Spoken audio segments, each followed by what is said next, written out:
दोस्तों नमस्कार, मैं हूं दिनेश कुमार। उत्तर प्रदेश में आगामी विधानसभा चुनाव को लेकर सीधी टक्कर बेशक बीजेपी और समाजवादी पार्टी के नेतृत्व वाले उत्तर प्रदेश में विशेष तौर पर नेतृत्व समाजवादी पार्टी का इंडिया गठबंधन को है, उसके बीच देखने को मिल रही है। लेकिन बीएसपी भी इस चुनाव में अपनी भूमिका को कमजोर नहीं आंक रही है। 2024 के लोकसभा चुनाव में बेशक मायावती को बड़ा झटका लगा, बहुजन समाज पार्टी शून्य पर सिमट गई, लेकिन विधानसभा चुनाव की तैयारियों को देखते हुए मायावती के हौसले चौथे आसमान पर। दरअसल बता दें आपको कि जिस तरीके से मायावती ने पिछले कुछ वक्त से जातीय फैक्टर को साधने का प्रयास किया है, खबरें यहां तक है कि मायावती ने अपनी पार्टी के तमाम पदाधिकारियों, जिसमें पार्टी के प्रभारी, पार्टी के जिला अध्यक्ष, ब्लॉक अध्यक्ष जो है, उनको ये जिम्मेदारी दी है कि संगठन को ज्यादा मजबूत करने के लिए जोर शोर से तेज प्रयास किए जाएं, पार्टी के साथ, विचारधारा के साथ नए लोगों को जोड़ने की तैयारियां पुरजोर तरीके से आगे बढ़ाई जाए। इस बीच मायावती ने सत्तारूढ़ भारतीय जनता पार्टी और पूर्व में सरकार में रही समाजवादी पार्टी को आड़े हाथ लिया। मायावती ने ट्वीट कर लिखा, बहुजन समाज पार्टी ने उत्तर प्रदेश में आगामी विधानसभा आम चुनाव की तैयारियों के मद्देनजर जब से अपर कास्ट समाज और उसमें से खासकर ब्राह्मण समाज को उनके बीएसपी में जुड़ने को ध्यान में रखकर पार्टी का उम्मीदवार बनाना शुरू कर दिया है, तब से सभी विरोधी पार्टियों व खासकर समाजवादी पार्टी में उनकी नींद उड़ा देने वाली बेचैनी देखने को मिल रही है, जो कि सन 2007 की तरह ब्राह्मण समाज के योगदान से बीएसपी को पूर्ण बहुमत की सरकार बनाने जैसा है। इस बार के आगामी चुनाव परिणाम के रिपीट होने की संभावना के तहत स्वाभाविक ही प्रतीत होता है। वैसे ही यह सर्वविदित है कि यूपी जैसे विशाल आबादी वाले प्रदेश में अपर कास्ट में से खासकर ब्राह्मण समाज का हित बीएसपी में ही सुरक्षित है, जिस अपनी इस सर्वजन हिताय व सर्वजन सुखाय के सिद्धांत, नियत व नीति को बहुजन समाज पार्टी ने पहले पार्टी स्तर पर अमल करके और फिर सरकार बनाने पर उन्हें भरपूर आदर सम्मान के साथ साथ उन्हें हर स्तर पर पूरी भागीदारी देकर यह साबित भी कर दिया है। जबकि दूसरी पार्टियों की सरकारों में इस वर्ग के लोग पिछले काफी समय से अपने आप को काफी उपेक्षित, असुरक्षित व ठगा हुआ महसूस कर रहे हैं। इतना ही नहीं बल्कि ब्राह्मण समाज द्वारा सामाजिक भाईचारा के आधार पर बीएसपी से जुड़ने की इनकी तैयारियों को ध्यान में रखकर इन्हें पार्टी उम्मीदवार बनाने की प्रक्रिया जारी है तथा इन्हें बीएसपी की आयरन लेडी नेतृत्व पर पूरा यकीन भी है कि बीएसपी की सरकार बनने पर उन्हें पहले की तरह ही हर स्तर पर भरपूर आदर सम्मान जरूर दिया जाएगा, जो कि इनकी वास्तविक चिंता व दूसरी पार्टियों से मुंह मोड़ने का कारण है। इसके साथ ही अपर कास्ट में से क्षत्रिय, वैश्य आदि व अन्य समाज के लोगों को भी उनकी बीएसपी से जुड़ने की तैयारी, अर्थात जिसकी जितनी तैयारी उसकी उतनी भागीदारी के आधार पर चुनाव में उम्मीदवार भी जरूर बनाया जाएगा, जिसकी तैयारी हर स्तर पर लगातार जारी है।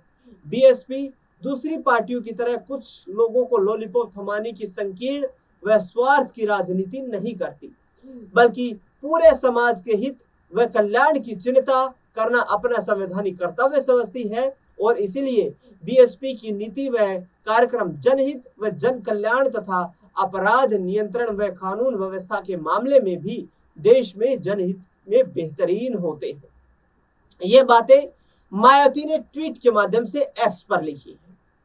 अब ब्राह्मण शंख बजाएगा और हाथी बढ़ता जाएगा, इस सियासी नारे के साथ 2007 में तो मायावती ने उत्तर प्रदेश में करिश्मा कर दिया था।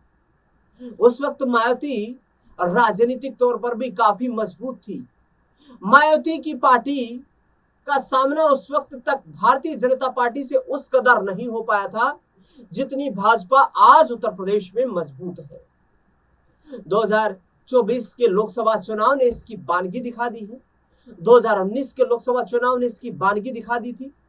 दरअसल 2019 में बीएसपी व समाजवादी पार्टी ने एक साथ मिलकर चुनाव लड़ने का फैसला किया। चुनाव लड़ते वक्त 15 सीटें इस गठबंधन को मिली, जिसमें से 10 सांसद बीजेपी से जीत करके आए, 5 सांसद समाजवादी पार्टी के बने। लेकिन 2024 के आते आते सियासी समीकरण पूरी तरह बदल गए। मायावती से लगातार गठबंधन की कोशिशें अखिलेश यादव करते रहे। अखिलेश यादव इस उम्मीद में जुटे रहे कि मायावती उन्हें गठबंधन करने के लिए हरी झंडी दिखाएंगी, लेकिन मायावती अपने एकला चलो के फॉर्मूले पर अडिग रही और नतीजा ये हुआ कि बीएसपी उत्तर प्रदेश में लोकसभा चुनाव में 0 सीट पर सिमट गई। अब 0 सीट पर सिमट जाने के बाद और विधानसभा में भी स्थिति बहुत मजबूत न होने के बाद मायावती के लिए क्या उत्तर प्रदेश की राजनीति में वापसी करना इतना आसान होगा, जहां बीजेपी के संरक्षण में उनके एनडीए के सहयोगी छोटे क्षेत्रीय दल काफी पनप चुके हैं। समाजवादी पार्टी अपने संगठन को काफी मजबूत कर चुकी है। कांग्रेस पार्टी से उन्हें भरपूर समर्थन भी मिलता हुआ नजर आ रहा है। लोकसभा चुनाव में इंडिया अलायंस में चुनाव लड़ते हुए कांग्रेस और समाजवादी पार्टी के गठबंधन ने लोकसभा की 80 में से 43 सीटें जीत ली थी और 43 सीटों पर जीत दर्ज करने के बाद 37 सीटों पर अकेले समाजवादी पार्टी ने परचम लहरा दिया था, जिससे कि बीजेपी की संख्या बल घटकर आधा रह गया था। इसके बाद विधानसभा के उपचुनाव भी हुए, उसमें भी सीधी टक्कर बीएसपी कहीं दिखाई नहीं दी, जबकि समाजवादी पार्टी और भाजपा के बीच ही देखने को मिली। नतीजे 10 विधानसभा सीटों के उपचुनाव में समाजवादी पार्टी के फेवर में नहीं आए, सिर्फ 2 ही विधानसभा की सीटें मिली। लेकिन अखिलेश यादव उसके बाद भी इन कोशिशों में जुटे हुए हैं कि 2027 में वो उत्तर प्रदेश में समाजवादी पार्टी की इंडिया गठबंधन की सरकार बनाने में लीड करते हुए, नेतृत्व करते हुए नजर आएंगे और उत्तर प्रदेश की जनता उन्हें अपना जनहित यानी कि जन समर्थन देती हुई नजर आएगी। दरअसल मायावती ने जिस तरीके से जो निशाना साधा है, ब्राह्मण समुदाय को विशेष तौर पर निशाना साधा है।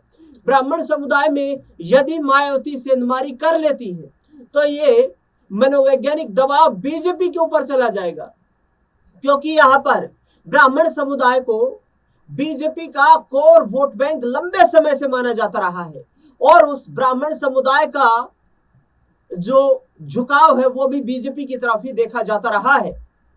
दरअसल पिछले कुछ वक्त से जब से समाजवादी पार्टी के राष्ट्र प्रवक्ता राजकुमार भाटी ने बयान दिया था, उसके बाद संपूर्ण ब्राह्मण समुदाय के नेता जिस तरीके से राजकुमार भाटी के खिलाफ आग उगलते हुए नजर आए थे, उससे इस बात को भी कहीं ना कहीं एक पुख्ता बल मिला कि ब्राह्मण समुदाय का ज्यादा समर्थन समाजवादी पार्टी को नहीं मिल पाएगा।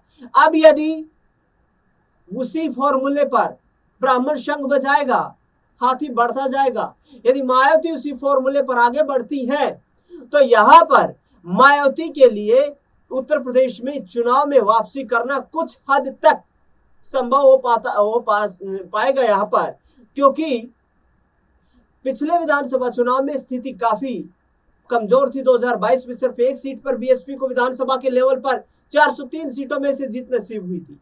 इस बार मायावती का नया फॉर्मूला देखना दिलचस्प होगा कि आखिरकार बीएसपी के लिए कैसे राजनीतिक तौर पर एक नया सूर्योदय कर पाता है। इस खास रिपोर्ट को लेकर के आपकी क्या राय प्रतिक्रिया है, कमेंट बॉक्स में बताना बिल्कुल ना भूलें। देश दुनिया से जुड़ी बड़ी खबरों के लिए लगातार बने रहे हमारे साथ। धन्यवाद।